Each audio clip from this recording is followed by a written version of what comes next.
You're listening to Shut Up and Choose, the no bullshit, no excuses podcast for people who swear they want to lose weight, but keep choosing everything that stops them. And before we continue, if you're gonna bitch and moan and act like a fucking pussy the entire time, skip this one. Hosted by Jonathan Wrestler. This dude dropped 140 pounds with no shots, no diets, no pills, and not one single fucking membership swipe at the gym. Just real choices that fit real life. If you're tired of gimmicks, tired of the bullshit, and ready for somebody to finally call you out and tell you the truth, you are in the right place. Cravings, stress eating, late night sabotage, travel traps, holiday chaos. This show punches all of that right in its fat face. Stop dieting, start choosing. This is Shut Up and Choose. Now, here's Jonathan.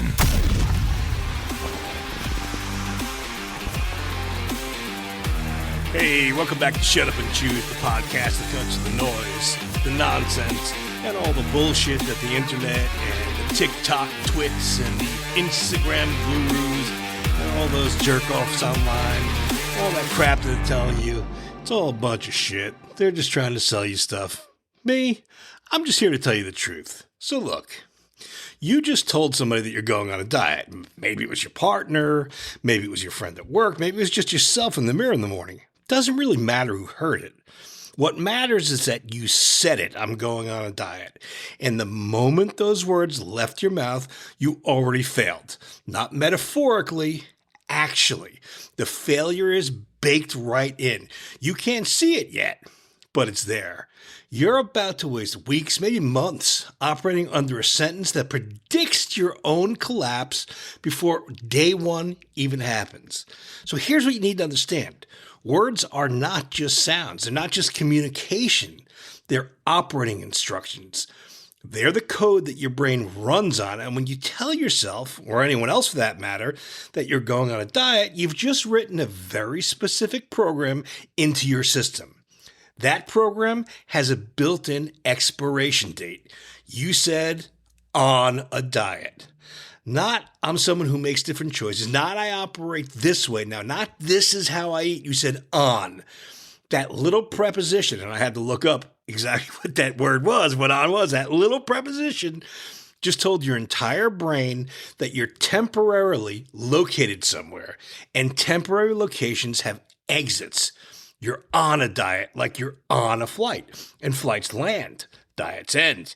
Your brain knows that and is already waiting for the landing. That's the part that should make you really angry because it means you've been self-sabotaging with your own vocabulary. You're not even getting to the hard part yet. You're failing the language stage. You're setting yourself up for failure through the very words you use to describe what you're about to do. And the sick part, the diet industry counts on that shit. They know exactly what they're doing. They use that language intentionally. Start your journey. Get on a program. Begin your transformation. Every single phrase contains the temporal marker. Every single word suggests a beginning and an ending. They're not trying to change your life. They're trying to sell you the cycle, the attempt, the failure, the shame, and then, of course, the next attempt. That's their business model. And it works because the language makes failure inevitable. You walk into this thing already negotiating your own exit strategy. You're not committing. You're just visiting. You're testing it out. You're going to see how long you can last before you quit. Because that's what on a diet means. It means you're in a temporary state. It means there's a you before the diet and a you after the diet. And the you after is the real you, the one that gets to eat normal again, whatever that means. Except there is no after. That's the lie. Weight loss doesn't have an end date if you want to stay at that weight. The choices that got you there don't have an expiration. You don't make them for 3 months and then get to switch back to the behavior that made you fat in the first place. That's mathematically impossible. You can't return to the input and expect a different output. That's just not how our bodies work. It's not how anything works. But you're not thinking about that when you say, I'm going on a diet. You're thinking about 3 months. You're thinking about a new number on the scale. You're thinking about the finish line. You're thinking about when you get to stop. And that right there, that thought guarantees that you will stop. The brain has accepted the premise that this is temporary. It's already making a countdown. So what are you going to do about it? Because here's the thing. Most people listen to this and do nothing. They'll think, oh, interesting point about language. Then tomorrow they'll tell someone else they're going on a diet. Nothing will change. They'll still operate from the same framework and embed the failure into the system. And 6 weeks from now, they'll wonder why they couldn't stick with it. Hopefully, you could be different.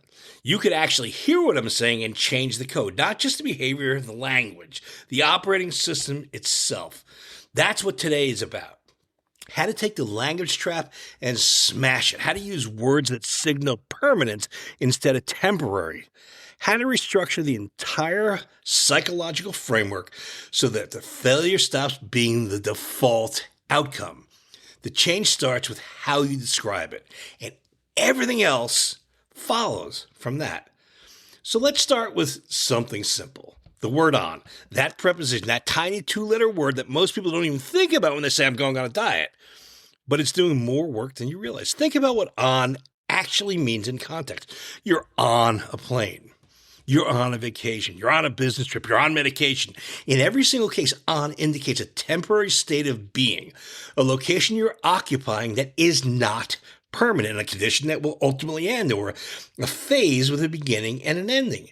Now you say, I'm on a diet, and you just place yourself in that exact same category. You told your brain, your conscious mind, and everyone listening that this is temporary location. You're not from here. You're just visiting. And like all visits, there's a departure date. That isn't accidental phrasing. It's structural. It's embedded in the language itself. And the moment you use it, you've activated a psychological countdown that you're not even aware is happening.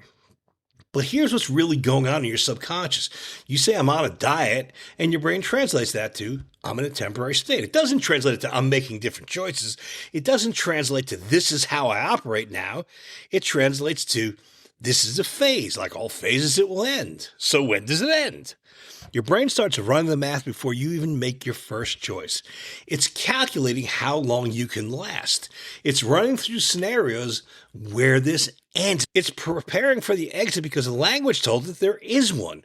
You haven't changed your behavior yet, and your mind is already planning your return to normal.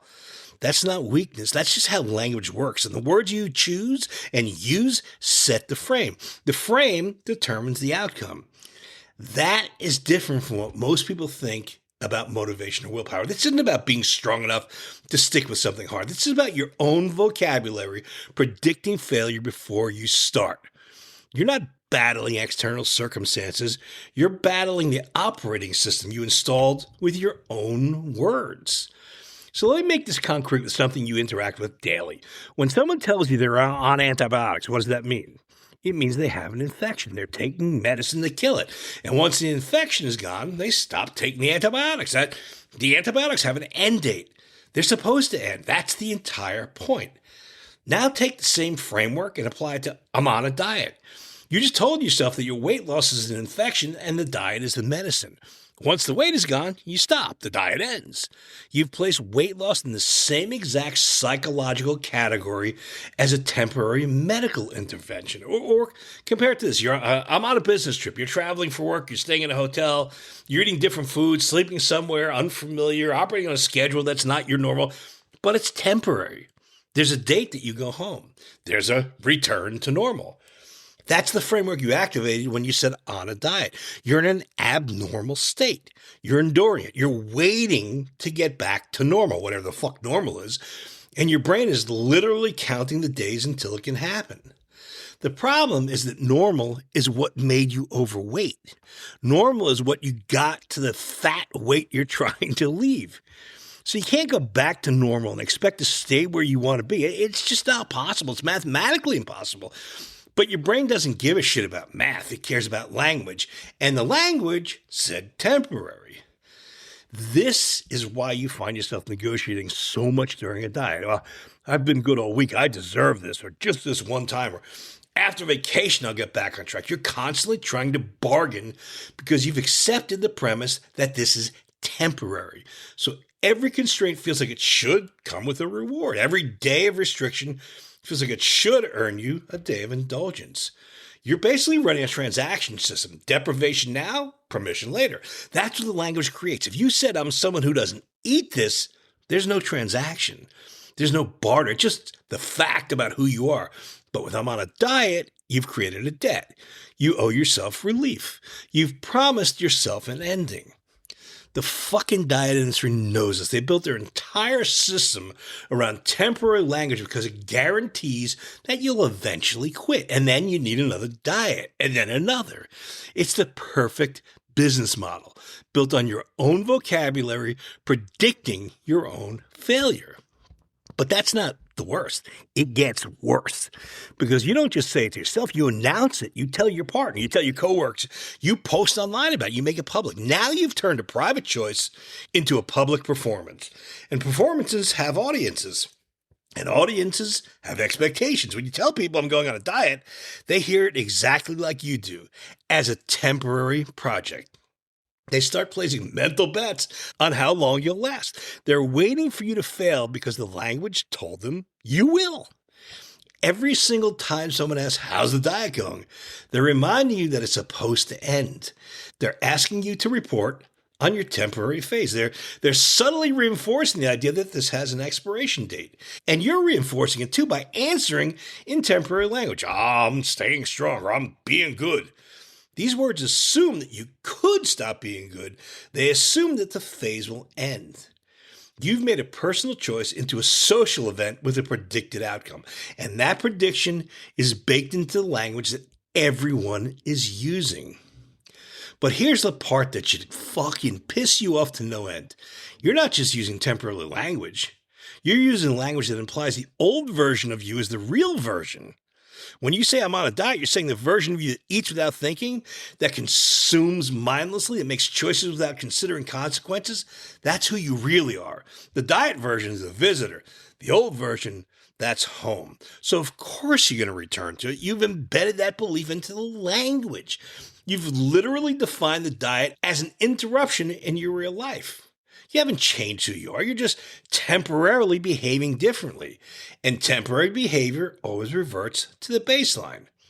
If you said to someone, I'm someone who makes different choices now, you'd be claiming a new identity. You'd be saying the old version isn't coming back. But you didn't say that. You said, I'm on a diet. And that language means you're just visiting a better version of yourself for a limited time before you go back to being you. That's the trap. That's how language predicts failure before you even start. So the problem is the language, but the solution is also the language. But it has to be a completely different language, not a small tweak, a fundamental restructuring of how you describe what you're doing. It's like, I call it the I am framework. Instead of I'm on a diet, you say, I'm someone who makes these specific choices. That's not poetry or motivation. That's a statement of identity. And here's why it matters. Your brain wants consistency with identity. It's hardwired. If you identify as something, your brain wants your behavior to align with that identity. It's automatic. It's not willpower. It's just cognitive consistency. So when you say I'm someone who drinks water instead of soda, you've made a claim about who you are. Your brain doesn't like cognitive dissonance. It doesn't like being someone who claims to make certain choices and makes different choices. So it'll start steering you toward making choices that align with the identity that you've declared. You're not white-knuckling soda. You're just being consistent with how you've decided to operate. That's a completely different psychological experience. One creates friction and one creates flow. But it can't be vague. You can't just say, I'm going to be healthy. God knows we've all said that. Or I'm going to make better. I'm making better choices now. That's still way too abstract. That's still temporary sounding because it's not rooted in your actual behavior. You have to be specific. Things like, I said, I don't eat after 7 p.m. Or I choose water with meals. Or I stop eating when I'm full. Those aren't aspirations. They aren't things that you're trying. Those are statements of fact about how you operate. That specificity matters because vague language leaves room for negotiation. Better choices can mean anything depending on the day. Being healthy is super subjective and super flexible, but I don't eat after 7 p.m. is binary. Either you did or you didn't. There's no gray area. There's no room for your brain to negotiate. And the absence of negotiation space is actually pretty liberating. You're not deciding every time whether to eat at 8:15. You've already decided. It's not a choice anymore. It's just how you operate. Your brain can stop arguing about it and move on to something else. Just listen to how most people talk about this stuff. I'm trying to eat less. I'm trying to drink more water. I'm trying to make better choices. That word trying is doing work. It's signaling uncertainty. It's creating a permission structure for failure. If you're trying, you might succeed or you might fail. Trying is an effort state. It's exhausting. It's temporary by definition that you can't sustain effort indefinitely. Instead, I eat portions that align with my goals, or I drink water. I make choices that reflect how I operate. Not trying, no effort language, just statements of behavior. That shift, I know it sounds really fucking small. The impact is massive because your brain responds differently to I am versus I'm trying to. One is a fact and one is a hope. One sticks and one fades. So here's something simple that most people miss. When you use permanent language, you change what counts as the default, the baseline, the normal. With on a diet language, your default is the old behavior. You're deviating from default through willpower. You know what I think about willpower. It's all bullshit. You're forcing yourself to be different. That's exhausting. You can do it for a while, but eventually return to default because default is where your system wants to be. But when you say, I'm someone who makes these choices, you've reset what the default is. Now the old behavior is the deviation. Now eating differently is the default. Now the old choices feel inconsistent, not the new ones. You're not trying to override your baseline anymore. You actually change what the baseline is. And your brain, I know this sounds crazy, but your brain will naturally gravitate toward the baseline. That's not fucking willpower. That's just how systems work. So think about every moment where you're confronted with a choice. Should I eat this? Should I have another? Should I snack? Should I order takeout? With temporary language, every second is a negotiation. Every choice is a decision. Should I stay on the diet or break it? Your brain is constantly running the cost-benefit analysis, and it's exhausting. But with permanent language, the negotiation is gone. I don't eat that. Not, I'm not eating that right now. Not, I'm trying not to eat that. Just, I don't eat that. The decision is already made. It's not a choice anymore. It's information about who I am and how I operate. You're not using willpower in every moment. You're just being consistent with a predetermined identity. Your brain can literally stop processing it and just move on. That's the actual mechanism of sustainable change. Not more willpower, but less decision making. And here's the counterintuitive part. Permanent language is actually more flexible than temporary language. With I'm on a diet, you're binary. You're either on it or off it. You have a slip and suddenly you're off the diet. Now all bets are off. You can eat however you want because the temporary phase has ended. With I'm someone who makes these choices, you don't have that binary. You're not on or off anything. You're just being consistent with an identity. If you make a choice that's inconsistent, it's just that. It's an inconsistency, not a failure of the entire system. And you just adjust the next choice. You stay aligned with how you operate. One little fuck up doesn't mean the whole thing collapses. It's just information that you made a choice different from your baseline. Then you return to that baseline. No catastrophe. No, well, the diet is over now, so I'm just back to how you operate. And when you use that permanent language, you also change how other people interact with you. If you tell someone on a diet, they treat you like someone in a temporary project. They offer you food that tests your willpower. I know my friends always did. They ask you when you're going to be done. They're waiting for you to fail. But if you say, I don't eat that, or I just make different choices now. There's no negotiation. There's no just this once, because that's not about willpower. It's about who you are. And people respect that more than they respect temporary restriction. You're not asking for permission or seeking validation. You're just describing how you operate. That shifts the entire social dynamic. So, understanding this problem is one thing. Actually changing your language, that's a whole other. And it's hard to even think because you've been using temporary language for so long that it's embedded in your automatic speech. I know it was for me. You don't even notice you're doing it anymore. It's just kind of how you talk. So the first step here is waking up to it, catching yourself mid-sentence and recognizing that you're activating the failure code with your own words. This week, I want you to do something simple. Listen to how you talk about the changes you're making.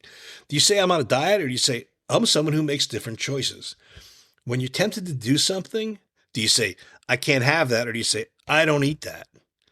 When you talk to someone else about it, do you say I'm being good this week, or do you say I operate this way? And you don't say I operate this way. Pick your own fucking words, but you know the difference. Do you use time language like I'm starting Monday, or I'm doing this for 30 days? After the holidays, I'll get back on track. Every after is just an exit ramp. Every time-bound statement is a countdown. So listen for the prepositions. Listen for the temporalizers. Listen for the language that signals this is a project with an ending rather than a permanent restructuring. Most people will never do this audit. I know that. They never actually notice the language they're using, so they keep activating the same failure code over and over, wondering why they keep getting the same result. You're going to be different. You're going to have to actually hear yourself.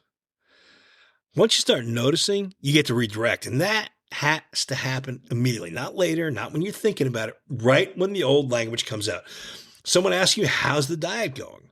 The old response is, it's going good. I'm staying strong. The translation there is, it's hard. I'm barely fucking holding on. I'm looking forward to when this shit ends. But your new response is, I'm making different choices now, period. No qualifier, no timeline, no mention of effort or struggle. Just a statement of fact about how you operate. The old response, well, that invites commentary and it signals weakness. It says, I'm in a temporary hard state and people should feel sympathy or admiration for my restraint. The new response signals inevitability. It's not something you're white-knuckling. It's just how things are. Someone offers you food that doesn't align with how you operate. Come on, just this once. Come on, we'll go. The old response is, no, I'm on a diet. I can't. The translation there is, I want to. I'm just restraining myself, but maybe next time. Your new response is, I don't eat that. The translation there is, that's how I operate. This is not a temptation I'm resisting. It's just not something I do.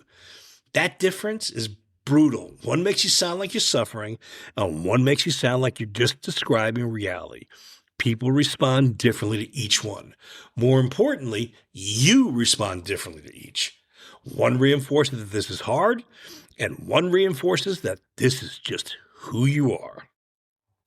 And here's what most people don't realize. This language principle doesn't just work for weight loss. It works for everything. Money, relationships, career, every single domain in your life. Take money. Someone keeps yo-yoing with spending, probably says, I'm going to save more. I'm on a budget. Temporary language, temporary outcome. They'll hit a savings goal, feel deprived, then spend it all back and wonder why they can't build wealth. Someone who actually builds wealth says, I'm someone who saves 20% of my income, or I spend on things that matter. I don't spend on things that don't. No trying, no temporary budget, just a description of how they operate. Same mechanism, different domain. Like, look at relationships. Someone in a shitty relationship pattern might say, I'm trying to be more patient, or I'm working on being less defensive. That's effort language. That shit's exhausting. That's why people burn out on self-improvement. Someone who actually changes their relationship pattern says, I don't engage in arguments that don't matter, or I listen before I respond. They've changed the identity, not just the effort level. They're not trying to be different. They're describing who they are. And I'm just going to tell you about career too. Take your career. Someone stuck in mediocrity says, I'm trying to get better at public speaking, or I'm working on my leadership skills. That's trying language. That's project language. There's an end date to when they think they'll be good enough and then they can relax. Someone actually gets ahead, who advances, says, I'm someone who speaks clearly and leads with confidence, or I develop skills as part of how I operate, not trying, just describing the baseline. The language doesn't change between the different domains. It's always about shifting from the temporary project language and mindset to permanent identity language. And it works everywhere because the human brain responds the same way everywhere. And here's another thing that most people miss. The voice you hear in your head is running the show. And that voice uses language. That internal narrative is literally your operating system. When you're tempted, what does that voice say? I've been good all week. I deserve this. That's temporary shit. That's transactional language. That's a negotiation language. That's not how I operate. That's permanent. That's identity. There's no negotiation in that. Or I'm trying so hard to stick with this bullshit effort language. Exhaustion, unsustainable. This is just what I do. That's baseline language. That's automatic. Your internal monologue determines your behavior more than your conscious decisions do. Because you're not conscious all the time. Most of your day, you're actually running on autopilot. And autopilot runs on scripts that you've installed. The language you use repeatedly becomes the program your brain runs automatically. So if your internal monologue is, hey, fuck it, I'm trying, you're running on an effort-based program. Effort exhausts. It runs out. If your internal monologue is, I am, you're running an identity-based program. And identity sustains. You have to audit that voice. Listen to it. I mean, really listen to it. Notice what it says. And start reprogramming it with different language. So this is where it all comes together, because eventually you'll make a choice that's inconsistent with how you've decided to operate. You're going to fuck up. You'll eat something. You'll spend money. You'll react in a way that doesn't like. You'll fuck up. With temporary language, a slip means the whole shoot match is over. You're off the diet. You failed. Now you go back to normal because the temporary phase has ended. That's permission to fully relapse. With permanent language, a slip is just information. It's a moment where you made a choice that doesn't align with who you are now. Then what? You make a different choice next time. You're still someone who operates a certain way. You're just someone who made one shitty choice, one inconsistent choice. Not a failure of the system, just a deviation from the baseline. So correct it, continue, and move on. That language determines what the slip means. With temporary language, one slip triggers full relapse. This shit is over. Oh, I fucked up. With permanent language, one slip is, well, it's just a slip. You adjust and you move forward. So let me tell you what's actually happening right now. You're sitting with this framework. You understand how language predicts outcome, I hope, after all that. You understand that on a diet is failure language. You get it intellectually. You can see exactly how this applies to your life. In about 6 hours, you're going to forget all about this and use the same language you've always used. You'll tell someone, I'm trying to make changes. You'll say you're being good. You'll use temporary language without even noticing, because you've been using it for so fucking long that it's automatic. It's wired in it. It's not just how you talk. It's how you think. Knowing something is different from actually implementing it. And most people stop here. They understand the concept, feel good about understanding it, and then go back to their normal operating system with the old language still running in the background.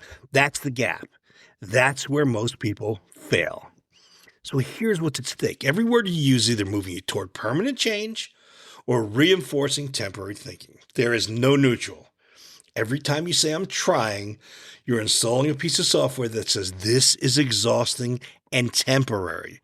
Every time you say, I don't do that, you're installing software that says this is just who I am. You're literally programming yourself with your language. And most people are programming themselves for failure without even realizing it. The weight loss industry needs you to use temporary language because temporary language guarantees you as a repeat customer. But you don't need the fucking weight loss industry. You need to actually change. And you can't actually change if you're running the failure code.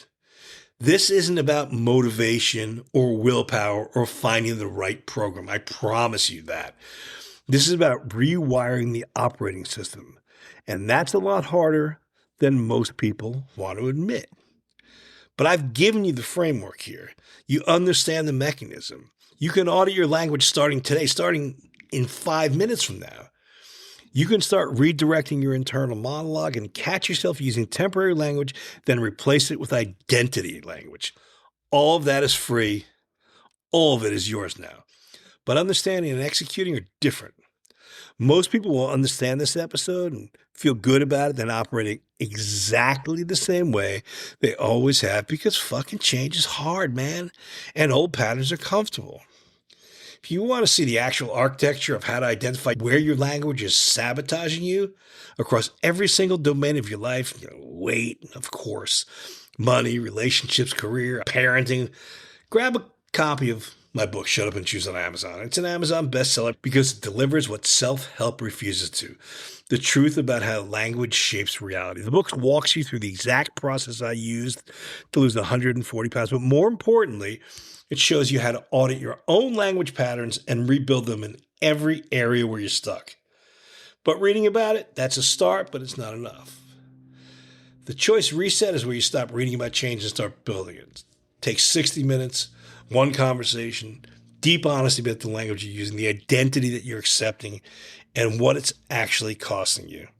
Get on the phone. We talk for an hour. We identify where your language is holding you back, not just with weight, but with money, with relationships, career, parent, everything. We look at what you're telling yourself and why nobody's listening. We expose the narratives that you've embedded so deep that you don't even notice them anymore. Then we rebuild. We create a new framework, we install a new language, and we build a system that actually sticks because it's rooted in identity, not effort. I don't want you to be confused. This isn't coaching, and I don't give a shit if you do it or not, but it's helped a lot of people. That'll be your call. It's not coaching. It's not motivation. This is me holding up a mirror to you and showing you exactly where your own words are fucking you over, and then showing you how to rewire it. 1 hour. That's the gap between understanding and execution, or that's the fast track to it. That's where real change happens. So go to my website, jonathanrussell.com, book your choice reset, read the book, get the framework locked in. But here's what matters. Stop waiting for the perfect time. Stop using language that predicts failure. Stop telling yourself this is temporary, or that you're trying, or that you'll start Monday, or whatever bullshit excuse you have. Every day you delay is another day you're running the old code. Every conversation where you use the old language is another installation of the failure program. You know it needs to change. You know how language works. You know that on a diet predicts off diet, which predicts back to where you started. So the only question left is whether you're actually going to change, or whether you're going to keep doing exactly what you've always done and expect a different result. That's not a motivation problem. That's a willingness problem. It's a choice problem. It's time to stop using language that gives you permission to fail and start using language that makes failure inconsistent with who you've decided to be. The words are simple. The execution is the work. And the only thing standing between you and actually restructuring your entire operating system is your willingness to finally shut up and choose. Thanks for listening to Shut Up and Choose. If today's episode slapped you with some truth, good. That means it worked, and you've dropped the pussy attitude.